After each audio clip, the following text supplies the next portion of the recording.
ಬಂಗಾರಪೇಟೆ ಸಾರ್ವಜನಿಕ ಆಸ್ಪತ್ರೆಯಲ್ಲಿ ರಾತ್ರಿ ಪಾಳಿಯಲ್ಲಿ ಕಾರ್ಯನಿರ್ವಹಿಸುತ್ತಾ ಇದ್ದಂಥ ವೈದ್ಯಾಧಿಕಾರಿ ಸುಧಾಕರ್ ಎಂಬುವವರ ಮೇಲೆ ಅಪರಿಚಿತ ವ್ಯಕ್ತಿಗಳು ಹಲ್ಲೆ ನಡೆಸಿ ಓಡಿ ಹೋಗಲು ಯತ್ನಿಸಿದಾಗ ಕಾರ್ಯಪ್ರವೃತ್ತರಾದ ಪೊಲೀಸ್ ನಿರೀಕ್ಷಕ ನಂಜಪ್ಪ ಹಾಗೂ ಸಿಬ್ಬಂದಿ ವರ್ಗ ಆರೋಪಿಗಳನ್ನು ಬಂಧಿಸಿ ಪ್ರಕರಣವನ್ನು ದಾಖಲಿಸಿಕೊಂಡಿದ್ದಾರೆ.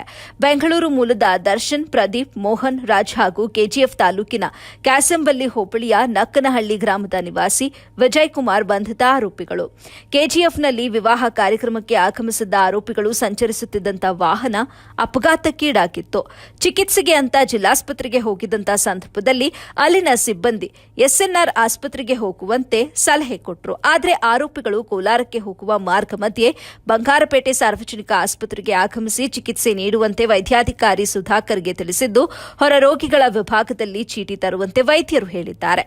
ಇದರಿಂದ ಉದ್ವೇಗಕ್ಕೆ ಒಳಗಾದ ಆರೋಪಿಗಳು ವೈದ್ಯರನ್ನ ಅವಾಚ್ಯ ಶಬ್ದಗಳಿಂದ ನಿಂದಿಸಿದಷ್ಟೇ ಅಲ್ಲದೆ ಮಾರಣಾಂತಿಕವಾಗಿ ಹಲ್ಲೆ ನಡೆಸಿದ್ದಾರೆ. ವಿಷಯ ತಿಳಿದ ಕೂಡಲೇ ಸ್ಥಳಕ್ಕೆ ಧಾವಿಸಿದಂತಹ ಪೊಲೀಸರು ಸದ್ಯ ಆರೋಪಿಗಳನ್ನು ಬಂಧಿಸುವಲ್ಲಿ ಯಶಸ್ವಿಯಾಗಿದ್ದಾರೆ. ವರದಿ ಸೈಫುಲ್ಲಾ, ಎಬಿ ನ್ಯೂಸ್, ಬಂಗಾರಪೇಟೆ. ನೀವು ಅಡ್ಮಿನಿಸ್ಟ್ರೇಷನ್ ಯಾರಾದ್ರೂ ಲೀಡರ್ಗಳು ಬಂದು ಕೇಳಿದ ತಕ್ಷಣ 20 ಜನ ಸೈನ್ ಕಂಪ್ಲೇಂಟ್ ಹಾಕೊಂಡು 20 ಜನ ಯಾರು ಜವಾಬ್ದಾರಿ ಯಾರು ನಾವು ಕೇಳಬಾರ್ದ ಲೀಡರ್ಗಳಾಗಿ? ಒಂದು ಜವಾಬ್ದಾರಿ ಇಲ್ಲ, ಒಂದು DHO ಜವಾಬ್ದಾರಿ ಇಲ್ಲ. ಯಾರು ಅವ್ರ ಜವಾಬ್ದಾರಿ ಕೊಡೋರು? ಈಗ ಮುಕ್ಕು ಕೊಡಿದ್ರು ಏನಾದ್ರು ಅನಾಹುತ ಆಗಿ ಪ್ರಾಣ ಕಳ್ಕೊಂಡಿದ್ರು ಅವ್ರ ಹೆಂಡತಿ ಮಕ್ಳಿಗೆ ಯಾರು ಆಗ್ತಾ ಇದ್ರು? ಇಲ್ಲಿ 6:10 ಆಯ್ತು. ನಾವು ಕೋಲಾರ SNR ಹಾಸ್ಪಿಟ್ಲಿಗೆ ಮಾತ್ರ ಕಳಿಸ್ತೀರ ಅಂತ ಹೇಳಿ ನೀವು ನೆಗ್ಲೆಕ್ಟ್ ಆಗ್ತಾ ಇದ್ದೀವಿ.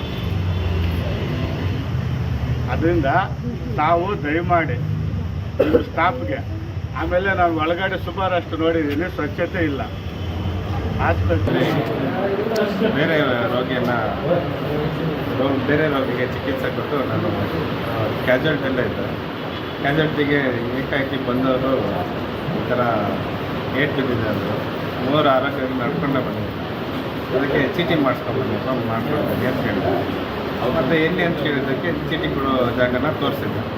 ಆಮೇಲೆ ಕ್ಯಾಜುಯಾಲಿಟಿಯಿಂದ ನಾವು ಹೊರಗೆ ಬೆಳಗ್ಗೆ 6 ಗಂಟೆ ಆಗಿದ್ದು ಹೊರಗಡೆ ಹೀಗೆ ಬಂದೆ. ಆಗ ಮತ್ತೊಮ್ಮೆ ಅವ್ರು ಕೇಳಿದ್ರೆ ಎಲ್ಲಿ ಮಾಡಿಸೋದು ಅಂತ, ಅಲ್ಲೇ ಒಳಗಡೆ ಹೋಗುವಂತ ಕೇಳಿದೆ. ಹೇಳಿದ್ದಕ್ಕೆ ಅವ್ರು ಅವಾಚ್ಯ ಶಬ್ದದಿಂದ ನಿಂದನೆ ಮಾಡಿಕೊಂಡು ಬಂದು ನಮ್ಮ ಅಪ್ಪನ ಹಾಸ್ಪಿಟ್ಲು